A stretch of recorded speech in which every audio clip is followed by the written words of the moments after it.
Buenas noches, bienvenidos a Tribuna de la Historia. Vamos a contemplar hoy el tema de las conspiraciones contra Hitler, como pretendiendo contestar a una pregunta que está todavía en el aire al cabo de tantos y tantos años. ¿Cómo es posible que sucedieran las cosas que sucedieron entre los años 39 y 45? ¿Cómo es posible que oficiales tan brillantes de un ejército con tal tradición y con tal preparación no se dieran cuenta de que Alemania caminaba hacia el desastre final dirigida pues por un loco, un visionario, un lunático, un hombre como Hitler? ¿Cómo es posible que nadie hubiera parado esa carrera demencial hacia su propia autodestrucción en medio de tanta gente tan preparada como dejaron tantas pruebas a lo largo de sus hechos en esos años cruciales de la historia de la humanidad? ¿Por qué, en definitiva, nadie conspiró contra Hitler, o si conspiraron, que sí lo hicieron, por qué no tuvo ningún resultado ninguna de las conspiraciones? Vamos a tratarlo con hombres que, de alguna manera, han participado muy directamente en los hechos que vamos a un poco a ver por encima hoy en este programa, y que de alguna manera en sus manos estuvo quizá el cambiar el curso de la historia, porque en aquel momento ocupaban preeminentes lugares en la política, en la diplomacia, en fin, eran fuerzas muy presentes, muy fuertes en Alemania, y podrían a lo mejor haber contribuido a dar otro giro completo a la historia, haber cambiado completamente ese trágico destino que tuvo Alemania. Son, por un lado, el señor Wilfried von Oven. Era agregado de prensa personal de Goebbels en aquel momento. Hoy es periodista y escritor, estuvo en España con la Legión Cóndor. De alguna manera él vivía aquellos días cruciales directamente y en el mismo escenario en que se estaban produciendo los hechos. El señor Hans Still era, en las fechas del 36 al 45, en aquellos años cruciales, consejero de la Embajada Alemana en Madrid. Vivió directamente nuestra guerra y las concomitancias que pudo haber entre Hitler y Franco en ese periodo histórico. Después fue director del segundo banco alemán. Es conocedor, por lo tanto, de los hechos bajo dos prismas importantes: el prisma de la gran banca y el prisma de la diplomacia directa de la misma política viva. El señor Reinhard Spitzy fue secretario de Ribbentrop, trabajó después, me parece recordar, con el almirante Canaris, y entonces fue un hombre que estuvo presente en todos los entresijos de la más alta política y secreta política que en aquel entonces, al lado de estos dos hombres claves, Ribbentrop y Canaris, se podría trazar en Alemania en aquellos días. Y la voz de la historia, la voz de la universidad, es don Manuel Pérez de Ledesma. Es profesor de Historia Contemporánea en la Universidad Autónoma. De alguna manera es necesario reducir siempre estos temas, en el breve tiempo de que disponemos, un poco al rigor de la historia, que es lo que yo le ruego que usted haga.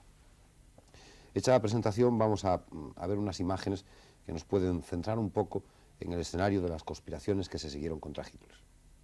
Uno de los problemas más difíciles de entender en el pasado más reciente de Europa es la falta de una respuesta terminante en la propia Alemania contra los excesos del régimen de Hitler. ¿Cómo fue posible que un pueblo de vieja cultura como el pueblo germano lo aceptara impertérrito? En realidad hubo reacción. En medios militares, eclesiásticos y civiles, antes y después del estallido de la Segunda Guerra Mundial, hubo personajes y grupos que se plantearon la necesidad de acabar con la dictadura de Hitler por uno u otro medio. El grupo más activo fue seguramente el de los oficiales. Su desacuerdo con el régimen nazi no obedecía tanto a una disensión en cuanto a los principios políticos, aunque también la hubiera a veces, como al convencimiento de que Hitler les llevaba a una guerra en la que no quedaba claro que Alemania hubiera de ser la vencedora. Esta idea era ya evidente para algunos altos jefes del ejército en 1938, y entonces fue cuando el jefe del Estado Mayor, general Ludwig Beck, comenzó a urdir la trama necesaria para derrocar al Führer. Participaban en ella personalidades como el almirante Canaris o el general Hans Oster. Intentaron contar con el apoyo de Inglaterra, pero no lo lograron. Y en el verano del propio año 38, seguramente las sospechas condujeron al relevo de Beck.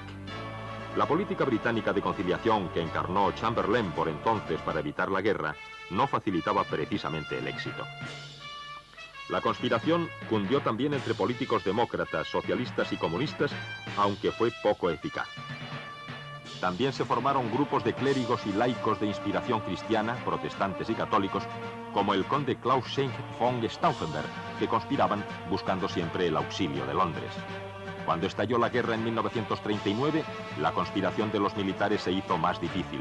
Hubo más intentos, pero ante todo se buscó la manera de conseguir que Hitler sufriera un revés militar que facilitase un levantamiento interior. Así que en 1939 y 1940, algunos de los oficiales comprometidos dieron en espiar contra sí mismos, permitiendo que los planes de ataque del ejército nazi fueran conocidos previamente por los afectados. Pero, una vez más, la actitud de los aliados no permitió que tales intenciones prosperasen. Solo quedaba pues el camino del atentado. Hubo 6, por lo menos, contra la vida de Hitler durante el año 43, y todos fallaron. El 20 de julio de 1944, el conde Stauffenberg logró colocar una bomba en el cuartel general de la Prusia Oriental. Pero una vez más, el Führer se salvó. Y los militares que estaban implicados no tuvieron la decisión necesaria para dar el golpe de Estado en las pocas horas de desorden que siguieron. Al cabo, Hitler moriría sin intervenciones ajenas el último día de abril de 1945. Se suicidó después de envenenar a Eva Braun en Berlín. En definitiva, las conspiraciones contra Hitler fracasaron porque los implicados, incluido el más fuerte, el ejército, no tuvieron la fuerza suficiente para triunfar. La oficialidad alemana era a la vez nacionalista y conservadora. El espíritu de conservación la llevó a enfrentarse a los planes demasiado belicosos de Hitler, y por eso Hitler no confió nunca del todo en sus oficiales, pero eran además profundamente nacionalistas. Se oponían al Führer más por temor a la derrota que por desacuerdo con sus afanes de conquista. Y por eso tampoco podían entenderse con las potencias aliadas, Inglaterra en particular, de las que solicitaron apoyo una y otra vez. La Alemania que deseaban los oficiales antinazis no era tampoco la Alemania que deseaban los aliados. En el fondo, no había en ellos una ruptura suficientemente radical con los planteamientos hitlerianos. Resultarían proféticas las palabras que el almirante Canaris dirigió en alguna ocasión a uno de los conspiradores. Después de tantos crímenes y de tantos disparates, no creo que vuestras tentativas logren cambiar el rumbo de la historia en nuestro favor por medio de un mero golpe de Estado. No, amigos. Antes de que Alemania surja de nuevo, tendrá que caer terriblemente y tendrá que expiar. Temo que Dios y la justicia de la historia no se dejan engañar. Comencemos el coloquio. Señor Spitzy, ¿era Hitler un hombre al que había que proteger fuertemente de sus adversarios? ¿Hitler era un hombre vigilado con una especial protección a su alrededor? No, bien poco. Hitler nunca fue bien protegido, y yo creo hasta los años de la conferencia de Múnich, de la crisis de Sudetes, prácticamente no había oposición de hecho, y él ha tenido un ángel protector especial, porque había tantos atentados y ensayos y ninguno cuajó hasta el último momento. Pero yo, que he conocido a Hitler, estuve con él, yo he visto cómo él se metió entre la gente en la calle cuando había manifestaciones, pero protección después, probablemente después del atentado del 20 de julio, probablemente entonces cambió fuertemente, pero antes no. Un aparato, señor von Oven, tan dramático en sus trabajos como fueron las SS, que tanto dieron que hablar, ¿era un aparato policial eficaz en aquel momento? Es decir, ¿las SS de verdad sabían o tenían noticia de que se preparaba alguna conjura contra Hitler, o bien eran conjuras más o menos inventadas para deshacerse de enemigos políticos? ¿Tenían rigor? Bueno, francamente, lo raro en esta conspiración del 20 de julio de 1944, a la cual usted, por supuesto, se refiere. Bueno, podríamos referirnos a otras, pero parece la más importante, ¿no? Sí. La de resultados más cercanos. Lo a la raro solución en final. esta conspiración era que el gobierno, por intermedio de los servicios de información de la SS, prácticamente no estaba al tanto de los acontecimientos. Va a decir que no se dio cuenta del tamaño de esta conspiración antes del 20 de julio, justamente en el momento cuando la conspiración tuvo lugar con el atentado.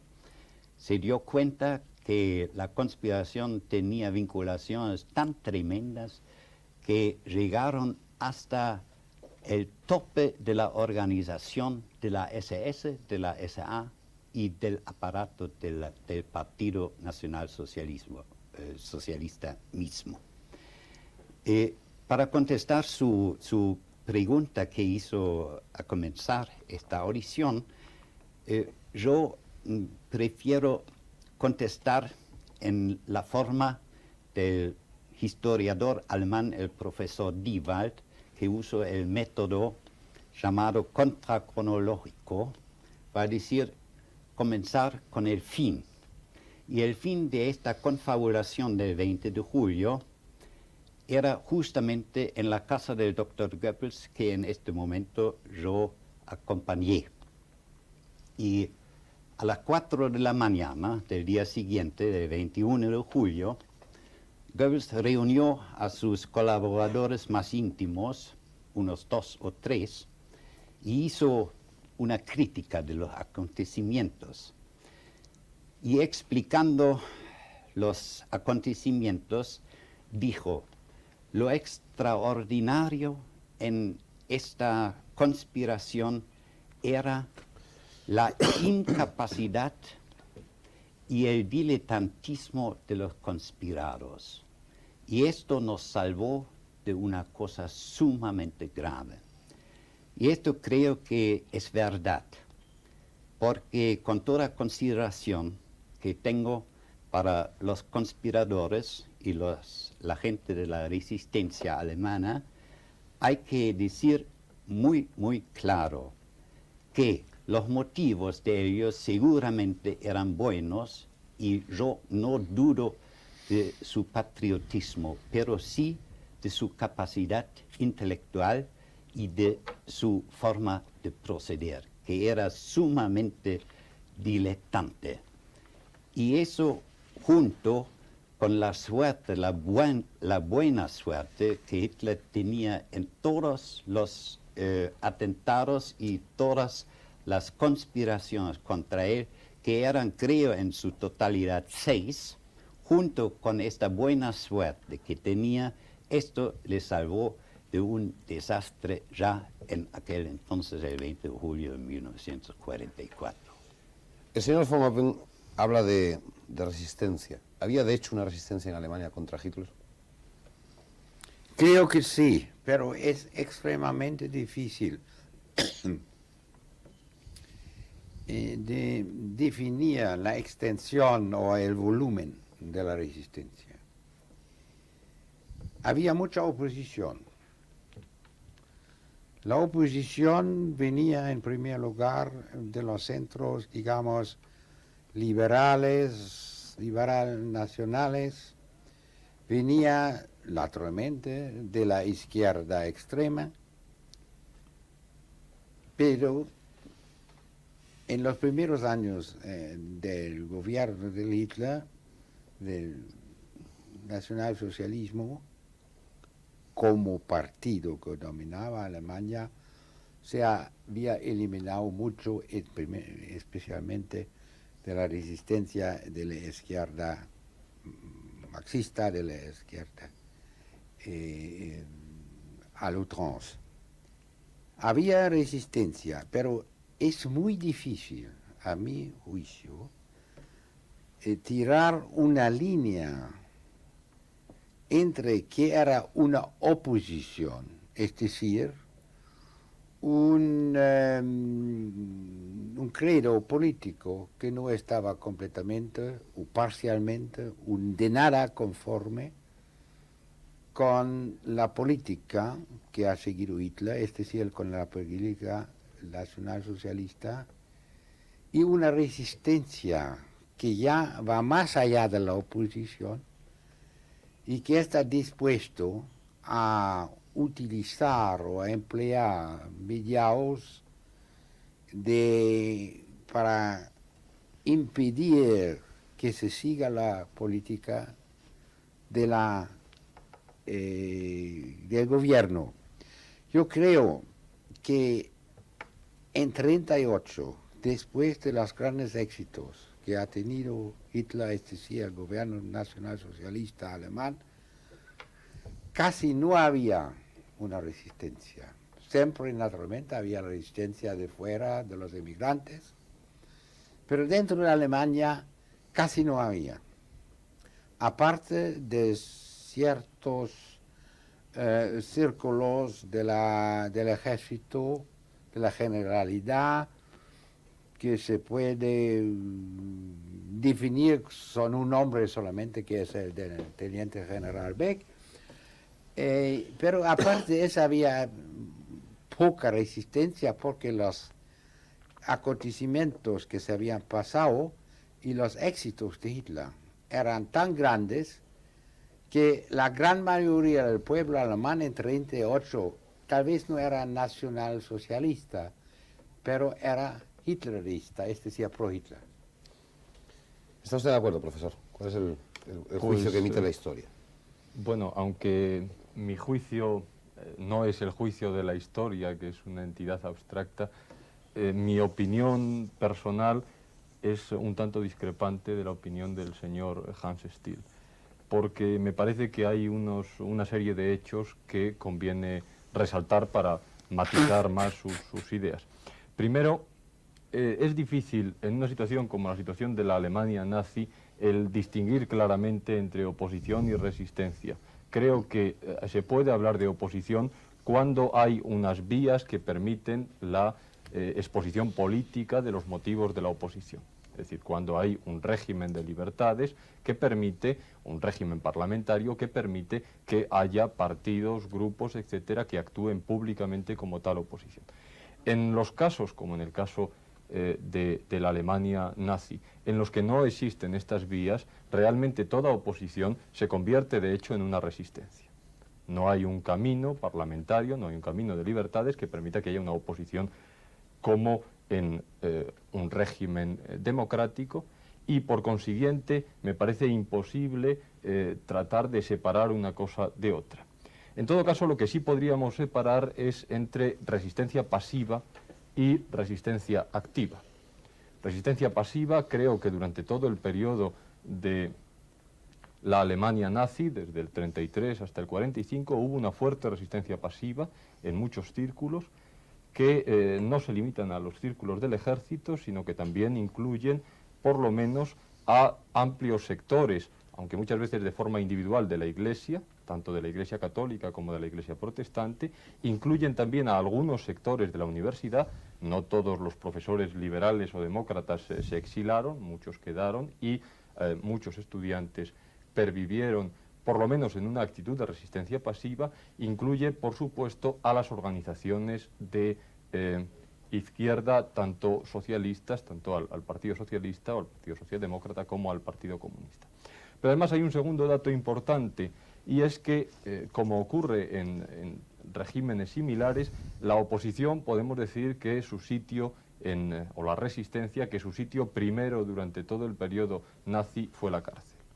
En los años que van desde 1933 hasta 1939, según los datos, por ejemplo, de un historiador francés especialista en la Alemania contemporánea, Alfred Grosser, hubo más de 500.000 de presos políticos, lo cual significa realmente un porcentaje muy alto de oponentes que intentaron en algún momento hacer algo, resistir al nazismo, y que precisamente por ese intento acabaron en la cárcel. Igualmente, yo creo que tras el 38, como ha afirmado el señor Stiel, aunque él ha afirmado que tras el 38 no había resistencia dentro de Alemania, salvo algunos círculos del ejército, yo pienso que la resistencia, pese a las dificultades que ya digo derivaron de la falta de cauces políticos y de las detenciones masivas, la resistencia siguió existiendo en todos esos años. Los éxitos de Hitler sirvieron para aislarla, para dificultar su comunicación con el resto de la población, pero no para hacerla desaparecer. Prueba de ello es que en los años primeros de la guerra, en el año 41, en el año 42, años en los cuales Hitler cosecha un éxito tras otro, sin embargo, existen un gran número de círculos de resistencia de todo tipo frente al nazismo. Para resumir rápidamente, pensemos en que son los años en los que la resistencia de la Iglesia Católica es más fuerte tras la encíclica de Pío XI, Mit brennender Sorge. Son los años En segundo lugar, en que las detenciones de clero, tanto católico como protestante, son más numerosas. Son los años en los que aparecen de nuevo organizaciones como el Movimiento de la Juventud Socialista o organizaciones universitarias como la organización de la famosísima organización de Múnich. Son los años en los que el ejército sigue manteniendo intentos conspiratorios, de tal manera que se puede decir que la conspiración del 20 de julio del 44 no es, como muchas veces se ha dicho, el fruto de un sector del ejército que ve la guerra perdida, sino que es el resultado de toda una serie de años, que van desde el 38 en adelante, de sucesivas tentativas, de sucesivos contactos, etc. Son en último extremo, a partir del 38 o a partir del 40, los años en los que aparece, digamos, el círculo de oposición más sui generis, más específico, que es el círculo en torno a Moltke, el círculo de Kreisau, en el cual además se hace toda una serie de elaboraciones políticas, tanto en el terreno de la política interior como en el terreno de la política internacional. Se intentan negociaciones con gobiernos como el gobierno inglés o el francés, etc. De tal manera que, en conjunto, yo diría que, a pesar de las múltiples dificultades, hay una constante oposición, más activa en determinados momentos, menos activa en otras. Hay una constante oposición que vive, que pervive, que se organiza y se reorganiza continuamente durante todo el periodo en el que el nazismo está en el poder. Señor Spitzi, ¿usted atentó contra Hitler? ¿Perdón? ¿Atentó usted contra Hitler? No. ¿Pero conspiró contra Hitler? Yo conspiré contra Hitler después de que ha empezado la guerra, quiere decir, desde el momento de la entrada en Praga. Antes he sido nazi, miembro de la SS, pero en aquel momento me di cuenta que Hitler va a un imperialismo sin límite y ocupó Checoslovaquia sin razón prácticamente ninguna, porque los límites de Checoslovaquia ya han cortado todos los caminos, líneas de agua, de electricidad y todo eso, y era incomprensible porque él entró. Y entonces había los círculos alrededor que yo creo eran más importantes que lo de Kreisau, que era más bien un círculo de discusiones, en los círculos alrededor del almirante Canaris, del secretario de Estado Weizsäcker, y estos que se han dado cuenta que la política de Hitler es peligrosa y puede llegar a una guerra mundial, que Alemania con gran probabilidad va a perder. Y nos pareció absolutamente incomprensible porque entra en una región que ya estaba prácticamente en su mano y bajo su mando.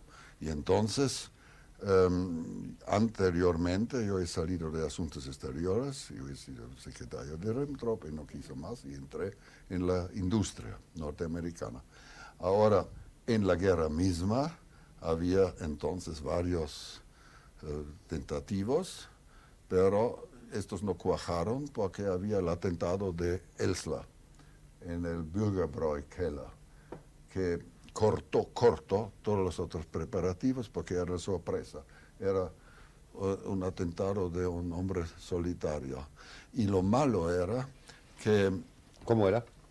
¿Perdón? ¿Cómo era el atentado? El señor Elstler era un relojero prácticamente, un mecánico fino, un socialista, miembro de los sindicatos y hombre sencillo pero decidido, y pensó que Hitler ha tenido la culpa de esta guerra y que el nacionalsocialismo en sí es una cosa mala. Entonces él se decidió de hacer él mismo este atentado y yo tengo absolutamente buenos informes de eso, porque el hombre que hizo la investigación, el capitán de la SS Schröder, me lo contó hora por hora cómo fueron las investigaciones.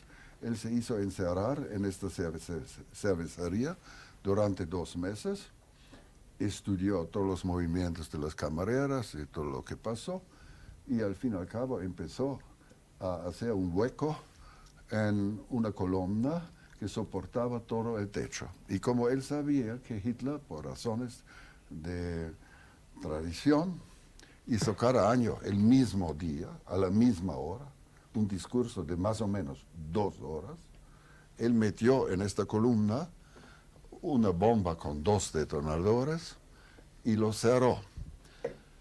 Con mucho trabajo, habiéndose hecho encerrar en la toleta, y después la mañana salió y se hizo amigo con los perros de la casa y todo eso. Quiere decir, lo fabricó perfectamente.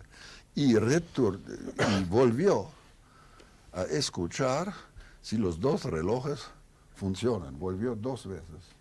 Y después explotó la bomba. Hitler empezó a hablar a las 8 y generalmente terminó a las 10.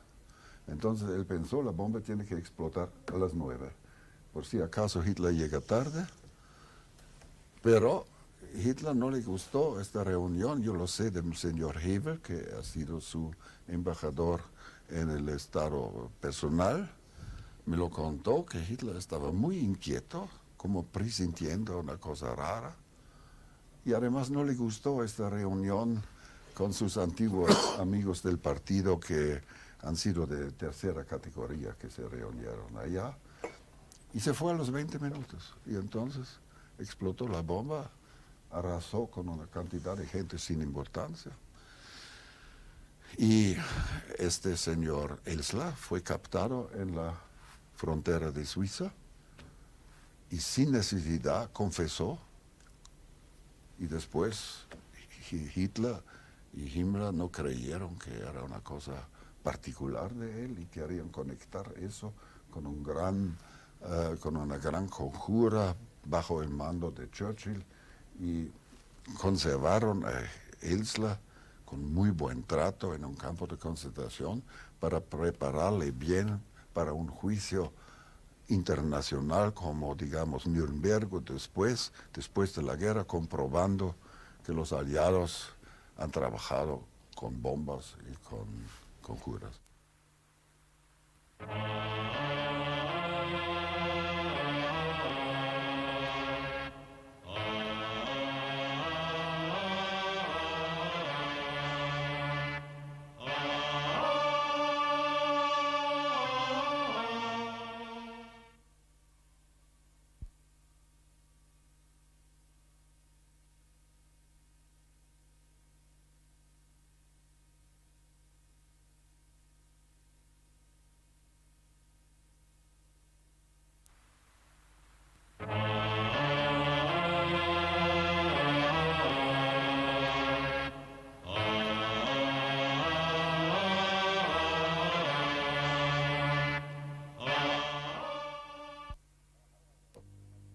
¿Trabajaron alguna vez de verdad los aliados al lado de los conjurados alemanes?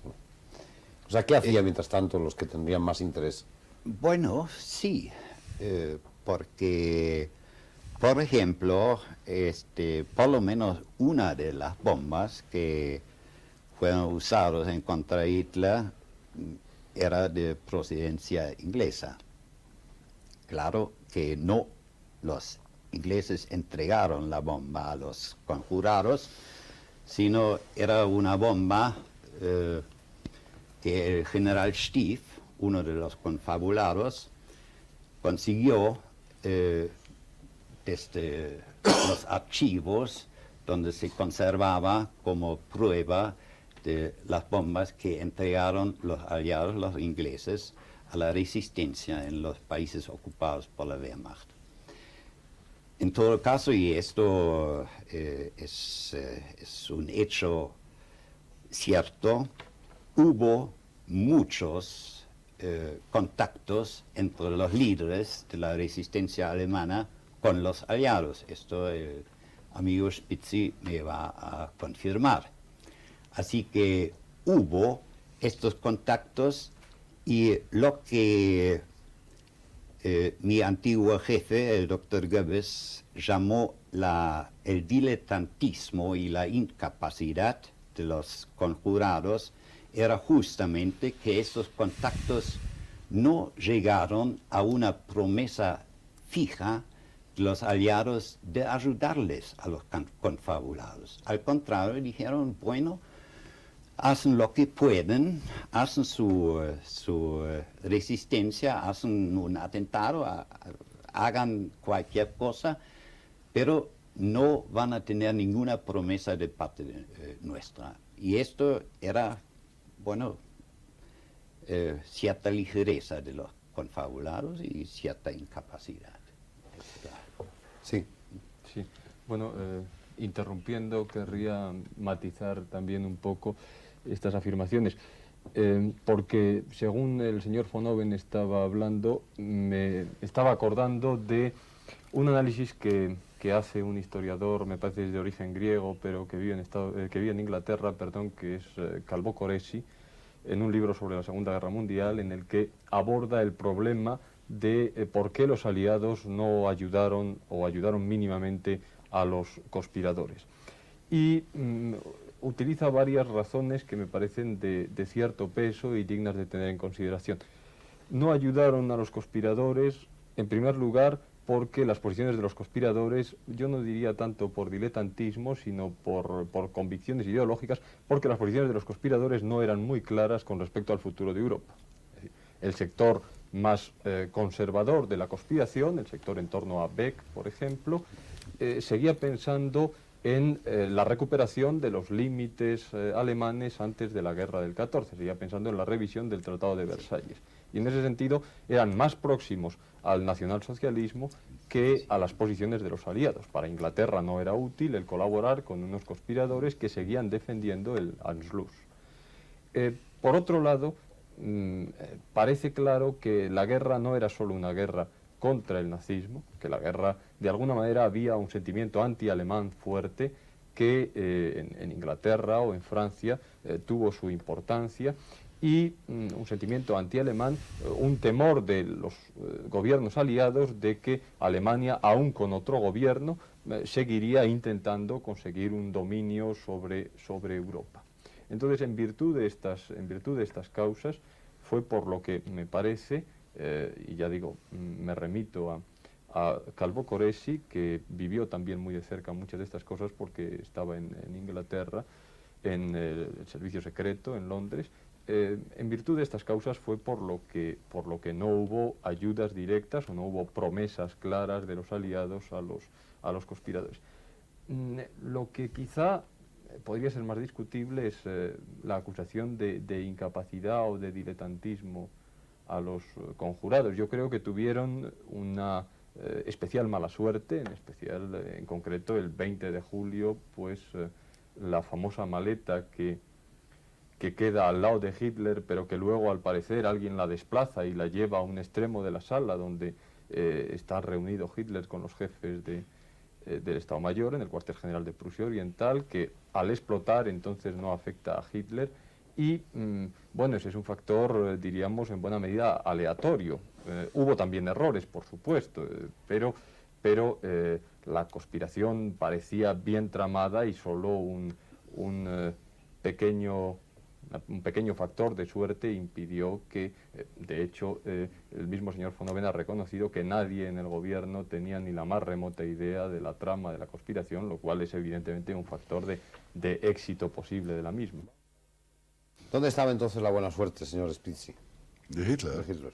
No, yo no estoy muy de acuerdo que dijo nuestro amigo Stiller. Se ha sabido muy bien que Hitler, por ejemplo, en el Obersalzberg, donde tenía su retiro, recibió a la gente en la calle con flores y eso cada día a las 11. Quiere decir, hay que hacer la distinción entre la guerra, cuando estaba más protegido, pero antes él se metió entre el pueblo y no le pasó nada. Y segundo, con todos estos atentados que había, por ejemplo, el atentado que habló usted, que la carpeta se ha puesto en otra parte de la habitación, según yo tengo entendido, por el almirante von Puttkammer, que acabo de ver hace 2 semanas, que él mismo voló por el aire con la explosión. Él me dijo que Hitler en este momento se apeaba sobre el mapa y la tabla de la mesa era una tabla de roble enorme, y él se apeó con todo su cuerpo para ver unas líneas en este mapa militar del Estado Mayor. Y fue este momento cuando explotó. Y esa es una razón. Y la segunda razón era, la bomba estaba calculada para el búnker, yo no sé qué es en español, búnker, para la cueva abajo. Búnker. Y claro, como las paredes de un búnker resisten, el impacto es 10 veces mayor. Pero otra vez vino la suerte que Hitler este día dijo, hoy, ahora es buen tiempo, no vamos a hablar abajo, vamos a subir arriba. Y entonces había la reunión esta, y la bomba no era bastante fuerte. Y Stauffenberg se retiró muy... Por Stauffenberg no era nada difícil, porque a un teniente coronel del ejército, que estaba edecán del jefe del ejército de reserva, nadie le investigaba ni miró si lo que tiene en su mapa.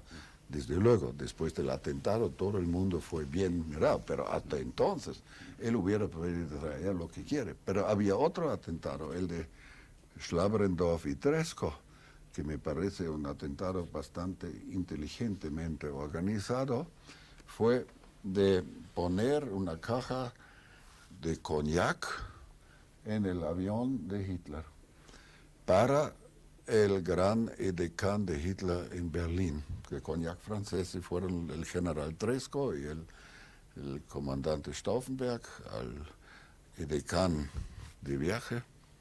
Y le dije, bueno, que si él quiere llevar eso. Pero adentro han tenido otra vez una bomba inglesa que no sirvió para nada. Era una bomba con un detonador químico que después no funcionó. Otra vez, Hitler ha tenido suerte. Él viajó con toda esta bomba. Uno no puede decir que en eso había diletantismo. El diletantismo ha sido inglés, porque su bomba que han tirado para la resistencia en Francia ha sido de una mala fabricación, porque como usted dijo, estas bombas en Alemania, yo me acuerdo, el señor Kort ha querido volarse con una bomba ya en otoño 39, y hubiera sido fácil porque ha sido el jefe del gabinete de Ribbentrop. Pero yo mismo pregunté al coronel Oster si él puede proporcionar a él una bomba que funciona. Y entonces han dicho, bueno, nosotros podemos meter en movimiento divisiones, pero conseguir una bomba con dinamita o con eso, con detonador, por eso los generales alemanes eran completamente incapaces.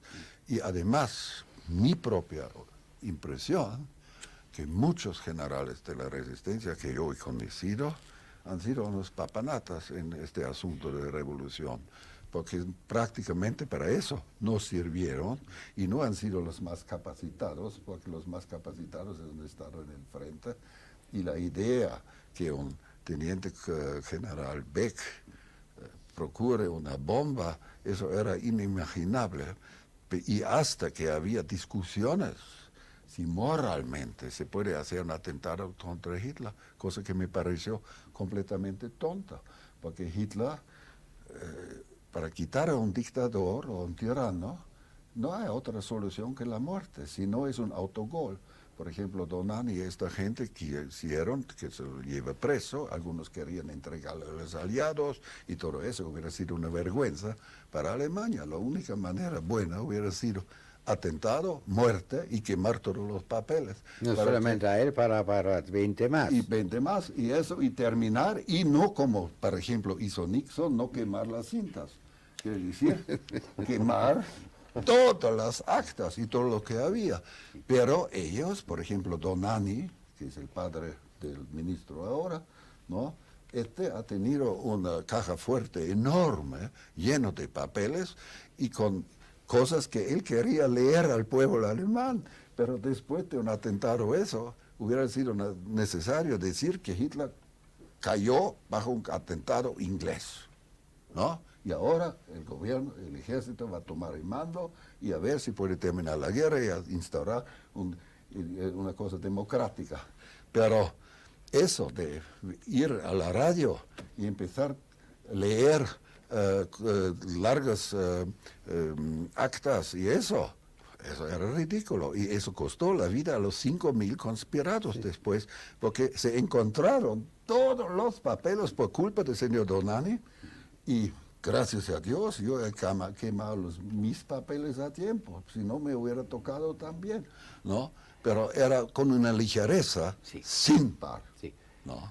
Sí. Si me permite contestar al profesor, en cierto sentido tiene toda razón que la conspiración del 20 de julio de 1944 fue organizada y preparada en cierto sentido muy bien.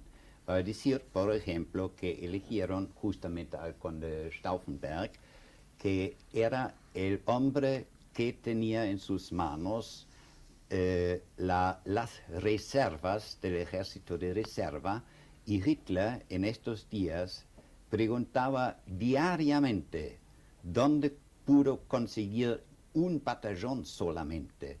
Y Stauffenberg era el hombre competente para esta pregunta, y por eso llegó a 3 veces con la bomba bajo el brazo. Y como todos ustedes saben, las 2 primeras veces se retiró con la bomba bajo el brazo porque no le pareció bien, porque no estuvieron la gente que quería matar junto con Hitler. Y primero, en la tercera ocasión, puso la bomba bajo a los pies de Hitler, porque él tenía la impresión que una 4ª vez no podía conseguir nada. Bueno, era muy bien organizada en este sentido, pero si me permite explicarle una experiencia personal mía de esta jornada del 20 de julio, a mí me tocó vivirla en la casa del Dr. Goebbels en la Hermann-Göring-Straße número 20, cerca del Brandenburger Tor, y nos fijamos en el transcurso de la tarde que llegaron soldados alemanes en traje de fajina con ametralladoras, y un grupo de esos soldados se puso delante de la entrada de la casa. Y Goebbels me dijo: señor von Oven, hágame el favor de enterarse qué quieren estos soldados, porque no teníamos ninguna idea de un complot, de una conspiración, de un putsch. Sabíamos muy bien que hubo un atentado en el cuartel general, pero no que hubo también un putsch. Bueno, los soldados en frente de nuestra casa me dijeron, por orden superior, no dejamos entrar ni salir a nadie de esta casa. Bueno, en la puerta trasera lo mismo. Vale decir que nuestro ministerio era cercado como todos los ministerios en Berlín. Bueno, lo próximo que Dr. Goebbels me dijo era: señor von Oven, fíjese por favor si andan los teléfonos. Bueno, me fijé y los teléfonos andaban perfectamente bien. Así que enseguida conseguimos una comunicación con el cuartel general. Enseguida tratábamos de conseguir el comandante del regimiento de guardia en Berlín, el famoso mayor Rehmer, que viniera lo más pronto posible a la casa del Dr. Goebbels, y efectivamente vino. Va a decir que los confabulados habían cercado toda la manzana de gobierno en Berlín, pero se habían olvidado obviamente de cortar las líneas de teléfono. Si esto no es diletantismo, profesor, yo no sé, francamente. Y además, otra cosa más. Breve, por favor, que vamos Sí, justo de sí, tiempo ya. enseguida estoy. Me llamó un mayor, jefe de un batallón, que tenía la orden de los confabulados de ocupar la central de radio. Me llamó y me dijo: dígale al doctor que hemos ocupado esta casa y estamos perfectamente a sus órdenes. Sí. Sí, Muy esto- brevemente ya, profesor, porque tenemos que cortar, que nuestro tiempo se termina. ¿Hubiera cambiado todo si Hitler hubiera muerto? Su opinión, naturalmente. Me parece que no había cambiado la situación política tal como existía en 45, 46, 47, es decir, a terminar la guerra, porque Los aliados, es decir, Roosevelt tanto como Churchill, habían exigido el unconditional surrender.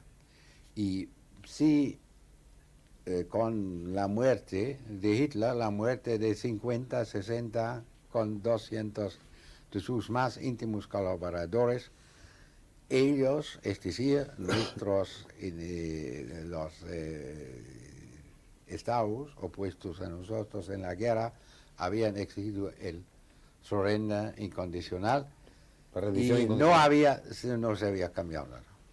Si usted me permite aparte de una observación, una sentencia solamente, me parece que este golpe de 1944 se ha hecho por la mayoría de los que estaban metidos en opuestos naturalmente al gobierno, con una moral,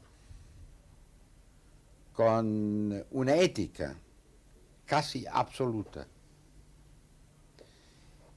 pero con una falta de conocimiento de la situación, con una falta de conocimiento de la técnica, con una técnica casi pueril, que ha, como ya ha dicho antes Spitzi, costado desgraciadamente la vida a miles de alemanes que han actuado con la mejor intención y que se han muerto en vano. Nada más, punto final porque nuestro tiempo se ha terminado. Gracias por sus inestimables y muy personales testimonios. Pudo o no pudo quizá haber cambiado la historia, como usted nos decía. El destino ha trazado sus líneas tan incomprensibles, tan difíciles de poder leer en sus entresijos, y ahí está efectivamente el sacrificio de toda una nación, de todo un gran pueblo, por obra de un loco al que no había forma de que su buena suerte le hiciera abandonar ni por un momento. Gracias, señores, por su testimonio, y a usted por su testimonio histórico, y a ustedes por haber seguido nuestro programa una semana más. Muchas gracias.